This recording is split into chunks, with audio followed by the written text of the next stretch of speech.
வணக்கம் மக்களே, இன்றைக்கி நம்ம என்ன பார்க்க போகிறோன்னா, நம்ம கார்டனை பற்றி ஒரு டிப்ஸு தான் பார்க்க போகிறோம். நான் வந்து ஒரு 3 மாதத்துக்கு முன்னாடி வந்து ஒரு கத்திரிக்காய் செடி வந்து வளர்த்து வச்சுருந்தேன். அது இப்போயுமே இருக்க தான் செய்யுது. ஆனால் வளரும்போது ஃபஸ்ட்டு ஸ்டார்டிங்லேயே நான் என்ன செஞ்சுருவேன்னா, ஒரே ஒரு கத்திரிக்காய் மட்டும் நல்லா பெருக விட்டுருவேன். அது வந்து இவ்வளோ பெருசாக அதுக்கப்புறம் நான் பறித்து ஒரு நிழல் பங்கான இடத்துல வந்து அதை வந்து நல்லா கட்டி தொங்க விட்டுருவேன்.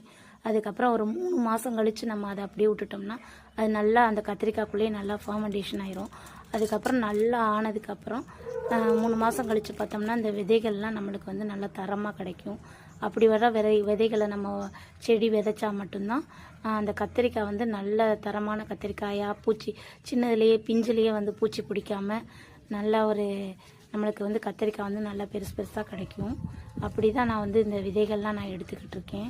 இது வந்து நான் ஒரு நல்ல டிப்ஸாக இருக்கட்டும்னு சொல்லிட்டு தான் நான் வந்து இந்த வீடியோ நான் கொடுத்துருக்கேன்.